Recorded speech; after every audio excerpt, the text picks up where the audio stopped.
20 33 میں آپ اپنی کوئی اچیومنٹ یا کامیابی شیئر کرنا چاہیں تو وہ کیا ہوگی؟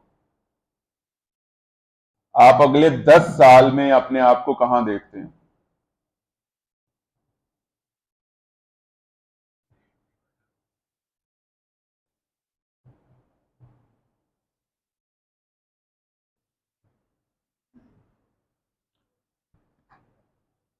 چونکہ یہ ایک ورک شاپ سٹائل کا سیشن ہے، کیا ہی اچھا ہوتا کہ سب کے ہاتھ میں نوٹ بک ہوتی اور سب اپنی اپنی ریفلیکشنز اور آنسرز نوٹ ڈاؤن کرتے اور بعد میں گھر جا کے اس کو ایک دفعہ دہرا لیتے۔ لیکن مجھے بھی احساس ہے کہ میں تھوڑا ہر سوال کو شاید زیادہ موقع دینا چاہیے سوچنے کا، لیکن چونکہ ہم مسجد میں بیٹھے ہوئے ہیں اور ہمارے پاس وقت کی بھی کمی ہے۔ میں آخری سوال آپ کے سامنے ڈسپلے کرنے لگا ہوں۔ اگر آپ کو یہ معلوم ہو جائے کہ زندگی کے صرف 6 ماہ باقی ہیں اور مارچ 2024 میں آپ کا جنازہ ہے، تو ان 6 ماہ میں آپ کیا کریں گے؟ ایک دفعہ اپنے اوپر ایک کیفیت طاری کیجیے۔ یہ جو نیچے ایکٹیویٹی لکھا ہوا ہے نا، یہ ایکٹیویٹی پتہ کیا ہے؟ آنکھیں بند کر کے اپنے جنازے کا اعلان کریں۔ مسجد میں آپ کے جنازے کا اعلان ہو رہا ہے۔ حضرات ایک ضروری اعلان سنیے۔ محمد بن اشرف صاحب جو کہ P W D housing society گلی نمبر 1 بلاک 1 اسلام آباد میں رہتے ہیں، وہ قضائے الہی سے انتقال فرما گئے۔ ان کی نماز جنازہ آج مغرب کی نماز کے بعد اسی مسجد میں یہاں پر ادا کی جائے گی۔ تمام احباب نماز جنازہ میں شرکت ادا کر کے ثواب دارین حاصل کریں۔ یہ اعلان ذرا اپنا نام لے کر کریں نا، بالکل اپنے اوپر یہ کیفیت طاری کر لیں کہ مارچ میں موت ہے، موت آ جانی ہے مارچ میں۔ The only 6 months left۔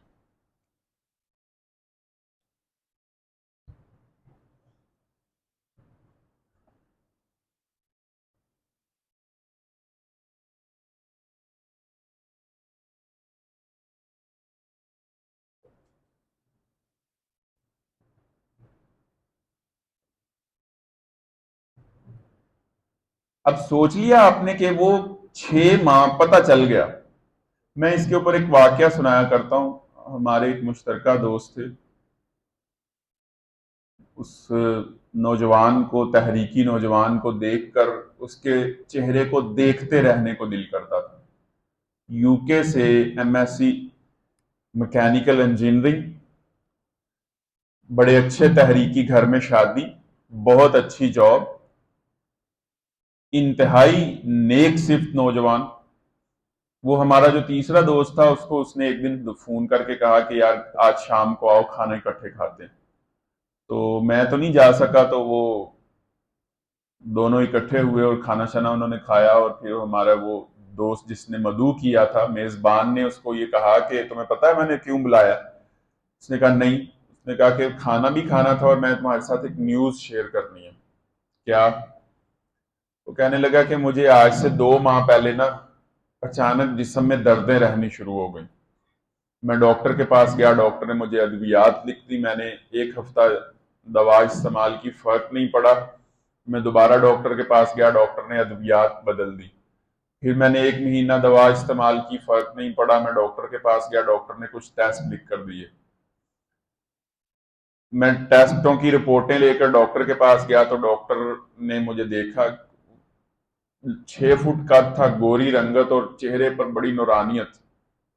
اس نے کہا کہ ڈاکٹر نے مجھے غور سے دیکھا اور مجھے کہا کہ آپ ان ڈاکٹر کے پاس چلے جائیں۔ اس نے کسی آگے ڈاکٹر کے پاس ریفر کر دیا۔ تو وہ جن ڈاکٹر صاحب کے پاس ریفر کیا تھا وہ کینسر اسپیشلسٹ تھے۔ تو انہوں نے ان کی ابتدائی رپورٹیں دیکھنے کے بعد مزید بہت سارے ٹیسٹ اور رپورٹیں اور ایم آر آئی اور یہ وہ جو کینسر کے مختلف ٹیسٹ ہوتے ہیں وہ ان کو تجویز کیے۔ وہ رپورٹیں لے کر ان کے پاس جب گئے تو ڈاکٹر صاحب نے ان کو کہا کہ آپ کو ہڈیوں کا کینسر ہو چکا ہے اور ہے بھی 3ری سٹیج کے اوپر، اور عموماً 3rd سٹیج ناقابل علاج ہوتی ہے، اور آپ کو جو کینسر کی قسم ہوئی ہے یہ بڑا یونیک قسم کا کینسر ہے، یہ زیادہ تر لوگوں کو آسٹریلیا میں ہوتا ہے۔ آسٹریلیا کے لوگوں میں کچھ کیسز سامنے آئے ہیں، اور یہ میلیگنیٹک کینسر ہے، یعنی یہ جو پورے جسم میں پھیلتا رہتا ہے، ایک کبھی پوزیشن چینج کر لیتا ہے، اس کا ٹریٹمنٹ نہیں ہو سکتا۔ تو مجھے یہ لگتا ہے کہ آپ زیادہ سے زیادہ 6 ماہ نکال لیں گے۔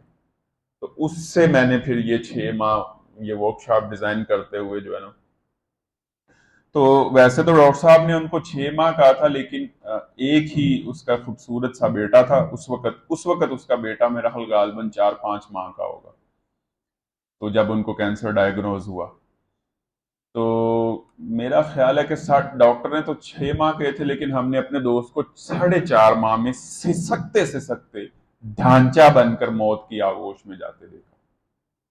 پھر میرے سگے چچا کا بیٹا جس کا قد غالباً کوئی 6 فٹ 3 انچ ہوگا، اپنے والدین کا اکلوتا بیٹا تھا، میرے سے اس نے قرآن پڑھا ہوا تھا، میری بڑی عزت کرتا تھا، والدین کا اکلوتا بیٹا تھا، اور میرے چچا کی کافی پراپرٹی اور جائیداد تھی، اس کا اکلوتا وارث تھا، اور اس کی 1 ہفتے بعد شادی تھی۔ اپنے اس دوست کی شادی کی مہندی میں لائٹیں لگا رہا تھا، اور جبکہ اس کی بھی 1 ہفتے کے بعد شادی تھی۔ 6 فٹ کا کڑیل نوجوان تھا۔ جب اس کی میت کو جو ہے وہ ہم رکھنا چاہ رہے تھے نا، ایک مسجد سے 4 پائی منگوائی، اس میں نہیں پورے آ رہے تھے کیونکہ جنگلہ لگا ہوتا ہے نا میت والی 4 پائی، دوسری مسجد سے منگوائی تھی، کسی بھی 4 پائی پر اس کی میت نہیں آ رہی تھی۔ پھر ہم نے گھر کی 4 پائی کے اوپر اس کی میت کو ڈال دیا، اور اس کی ٹانگیں ایسے نیچے لٹک رہی تھی۔ ہوا کیا کہ وہ لائٹ لائن لگا رہا تھا تو ایک ننگی تار پر فضیلت عطا فرمائی، انی جاعل فی الارض خلیفہ، ارے فرشتوں آگاہ ہو جاؤ، میں زمین میں اپنا نائب اور خلیفہ اور وائس رائے بھیجنے والا ہوں۔ میری اور آپ کی تخلیق کے متعلق تو یہ منادی اور اعلان کیا گیا تھا، لیکن دوسری طرف میری زندگی کی کہانی کیا ہے؟ میرے والد صاحب کا نام اشرف تھا، کیا میری زندگی کی کل کہانی یہ تھی کہ میری والدہ کا تعلق لاہور سے، اشرف صاحب فیصل آباد سے بارات لے کر لاہور چلے گئے اور ایک لڑکی کو بیاہ لائے، اور اس میں سے محمد بن اشرف صاحب پیدا ہو گئے، پھر انہوں نے بھی شادی کر لی، پھر ان کے بچے ہو گئے، جو اشرف صاحب کرتے رہے وہ اب محمد بن اشرف صاحب کر رہے ہیں۔ پہلے وہ ڈبل روٹیاں، شارپنر، انڈے، اسکولوں کی فیسیں اور بجلی کے بل اور وہ سب پوری کرتے رہے، اور اب میں کر رہا ہوں، اس کے بعد میرے بچے کریں گے۔ اگر زندگی کی کہانی یہ ہے تو میں ایسی زندگی کے اوپر آپ کے سامنے کھڑے ہو کر لعنت بھیجتا ہوں۔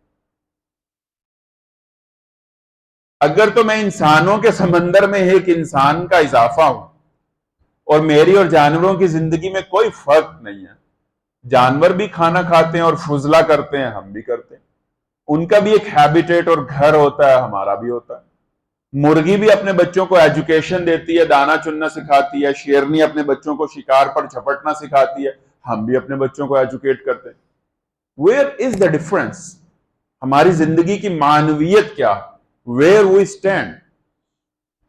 اچھا، گرد جو اور دھواں جو ہوتا ہے نا، دھواں اور گرد، اگر ادھر کی ہوا چلے تو ادھر کو چل پڑتا ہے، اور اگر ادھر کی ہوا چلے تو ادھر کو چل پڑتا ہے۔ تو کیا ہماری زندگی ایسی نہیں ہے؟ برادری کا گرد اور دھواں میں اگر ادھر لگا دے تو ہم ادھر چل پڑتے، اگر پی ٹی آئی کا ٹرینڈ چلے تو سارے نوجوان اس گرد میں اور دھوئیں میں بہ جاتے ہیں، اگر کوئی اور ٹرینڈ چلے سوشل میڈیا کے اوپر تو سارے نوجوان اس میں بہ جاتے ہیں۔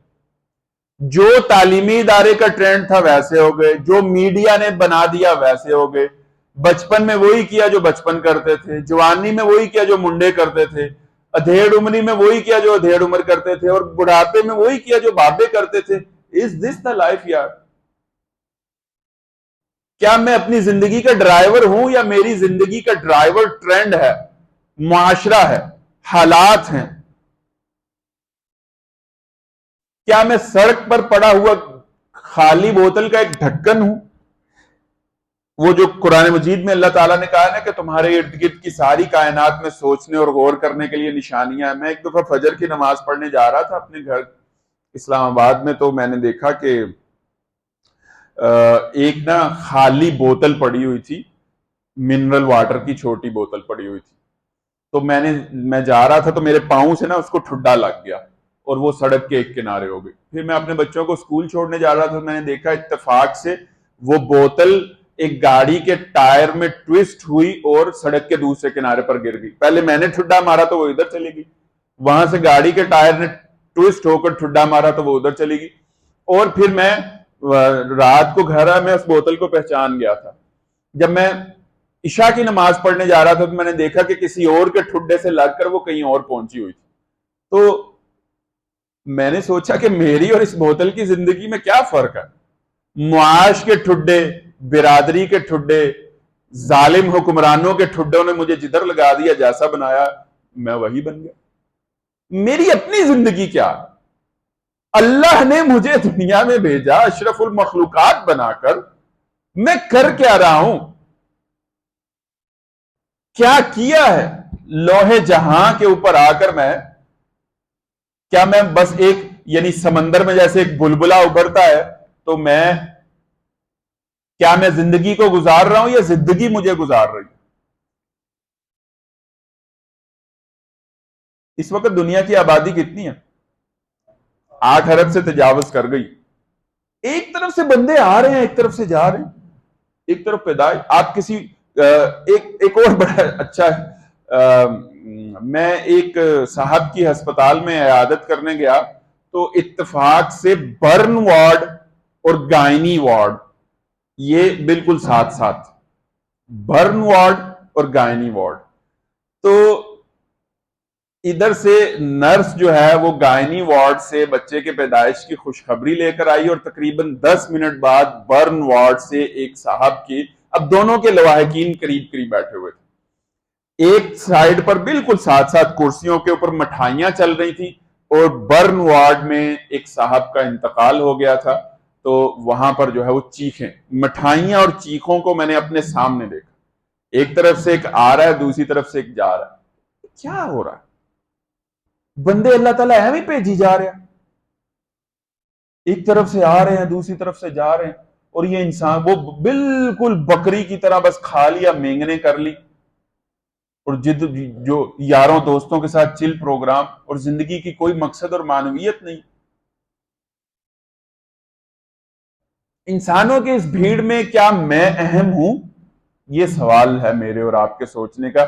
اور آپ نے اور میں نے جا کر آئینے کے سامنے کھڑے ہو کر اپنی آنکھوں میں آنکھیں, ڈیلے میں ڈیلا ڈال کے آنکھیں نہیں جھپکنی ہیں جب تک جواب نہ آئے کہ میں کون ہوں. اپنے آپ سے پوچھئے گا, اور بھائی تو کون ہے؟ بالکل ایسے آئینے میں, موبائل کو سائڈ پر رکھ دے, اور بھائی تو کون ہے؟ تو کر کیا رہا ہے زندگی میں؟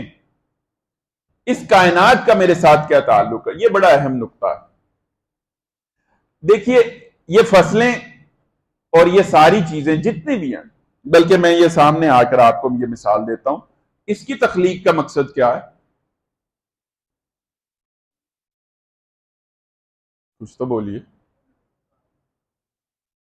بتائیے جی. یوٹیلیٹی مجھے اور آپ کو فیسیلیٹیٹ کر رہا ہے نا, یعنی کس کی خدمت کر رہا ہے؟ یہ اس کو کبھی گھوڑوں نے تو استعمال نہیں کیا,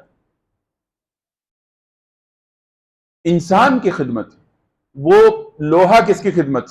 میری قمیض کا بٹن کس کی خدمت؟ وائر, یہ ٹرائیپوڈ, موبائل, کنکریٹ, یہ لوہا, لکڑی, کپڑا, یہ پھول, یہ اے سی, یہ الماریاں, یہ سکرین. آپ اپنے ارد گرد کی ساری کائنات کے اوپر ذرا غور کیجئے. ساری کائنات میں یہ پہاڑ ہماری خدمت, پانی ہماری خدمت, سورج ہماری خدمت, چوپائے ہماری خدمت, انرجیز ہماری خدمت, سوائل ہماری خدمت, ذرائع مواصلات ہماری خدمت. یہ فام سے منزل مسلمان کی, ستارے جس کی گرد راہ ہوں وہ کارواں تو ہے. علامہ اس نقطے کو مجھے اور آپ کو اس طرح سے سمجھا رہے ہیں کہ تیری منزل جو ہے وہ آسمانوں سے بھی آگے, پرے ہے چرخ نیل فام سے منزل مسلمان کی. ستارے تو تیرے یہ جو تجھے ستارے نظر آتے ہیں نا, یہ تو اصل میں گرد ہیں, ڈسٹ ہیں تیرے راستے کی. ستارے جس کی گرد راہ ہوں وہ کارواں تو ہے.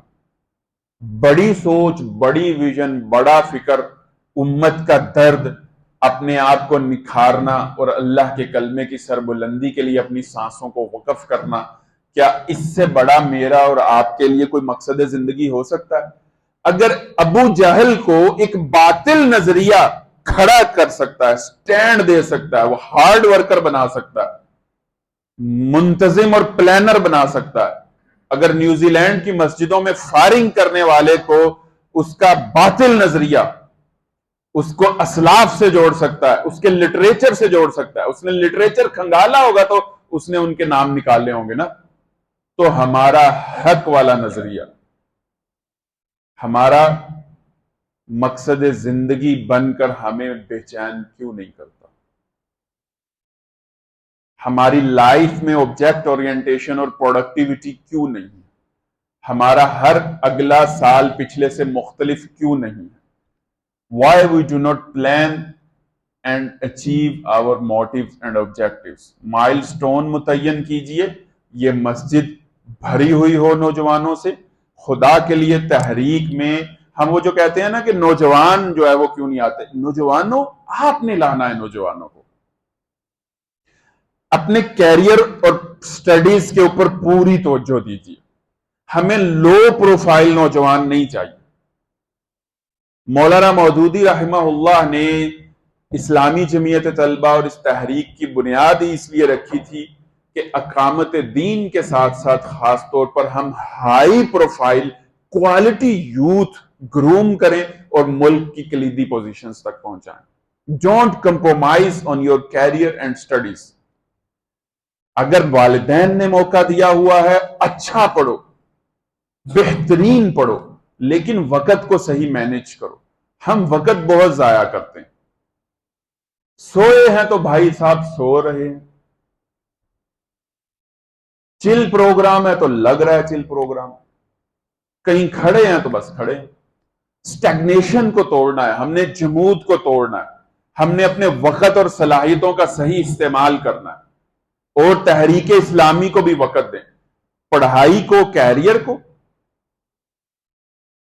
لٹریچر کو، پرسنل ڈیولپمنٹ کو، علم کو، تعلقات کو، فیملی کو، والدین کو، عبادات کو اور تحریکی زندگی کو، سارے رولز کو بیلنس کر کے ہم نے چلنا ہے۔ بس غیر اہم چیزوں کو زندگی سے نکال دیجیے اور اہم چیزوں کو آرگنائز کر لیں۔ میں بہت بڑی بات کہہ رہا ہوں، اپنی زندگی کے ٹائم ویسٹرز کو آئیڈینٹیفائی کریں۔ کتنا وقت فیس بک پر دیتے ہیں، کتنا فوکس بس ایویں ہی بیٹھے ہیں صوفے پہ، بس وہ موبائلوں کی سپیکس دیکھ رہے ہیں، شہین شاہ فریدی کی جو ہے نا وہ وکٹیں اس نے کیسے لی تھی وہ بار بار دیکھ رہے ہیں، بار بار دیکھ رہے ہیں، ٹک ٹاک پر کتنا وقت ضائع ہو رہا ہے۔ تو اپنی زندگی کے ٹائم ویسٹرز کو آئیڈینٹیفائی کریے اور اہم کاموں کو، 5-6 کام جو اہم ہیں آپ کی زندگی کے ایریاز ہیں، ان کو اچھی طرح سے آرگنائز کر لیجیے۔ قل ان صلاتي ونسكي ومحياي ومماتي لله رب العالمین، میری اور آپ کی زندگی کی آئیڈیالوجی یہ ہے، کہہ دو کہ میری نماز، میری قربانی، میرا جینا اور میرا مرنا اللہ رب العالمین کے لیے ہے۔ سورہ انعام کی آیت نمبر 162۔ اچھا، اب یہ ایک چھوٹی سی دوبارہ ایک برین سٹارمنگ ایکٹیویٹی ہے۔ اگر کوئی اللہ کے لیے نہ جیے تو وہ کس کے لیے جیتا ہے؟ اگر کوئی، یہ یہاں پر واضح کرنا اس کانٹیکسٹ میں، یہاں پر ڈسکشن، یہ سیشن یہاں پر آ گیا ہے، یہاں پر یہ واضح کرنا ضروری ہے کہ جو لوگ اللہ کے لیے نہیں جیتے ہیں وہ کس کے لیے جیتے ہیں۔ اصل میں اس کو سمجھیے، اللہ کے لیے جینا بھی متعدی ہے اور اللہ کے لیے نہ جینا بھی متعدی ہے۔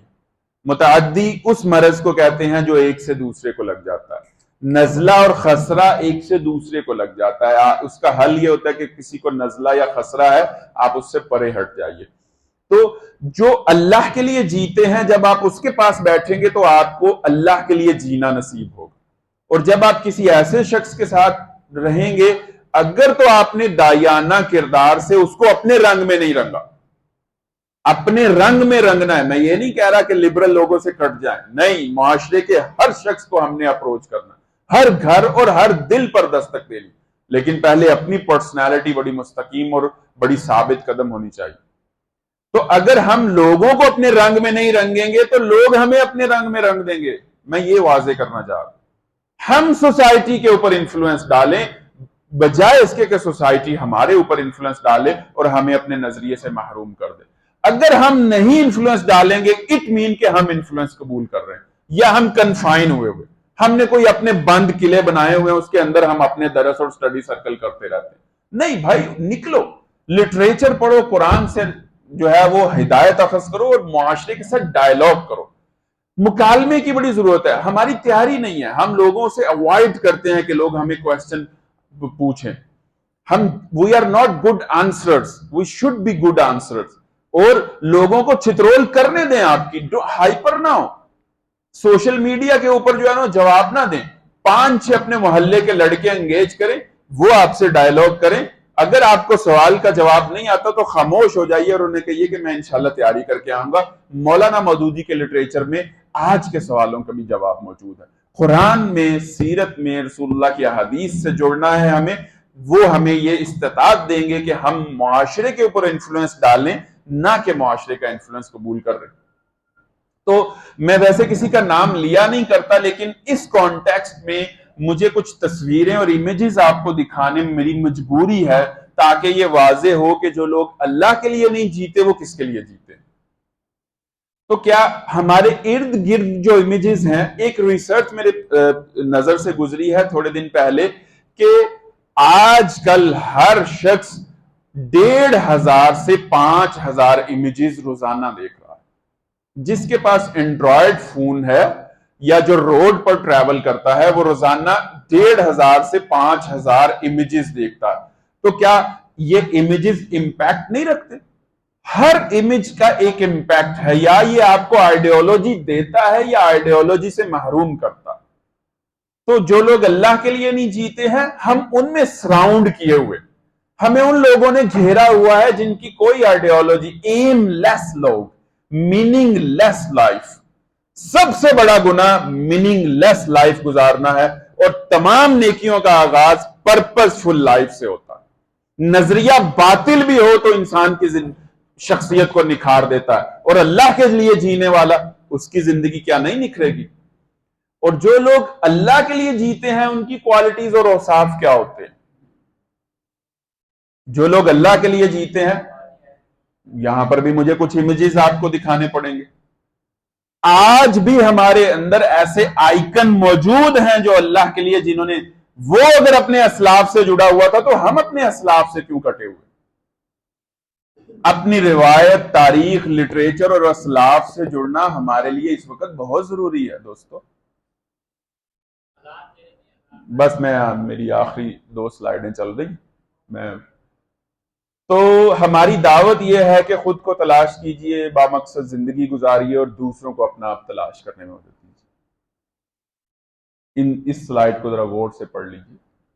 ہم نے خود کو تلاش کرنا ہے، بامقصد زندگی گزارنی ہے، اور دوسروں کو اپنا آپ تلاش کرنے میں مدد کرنی ہے۔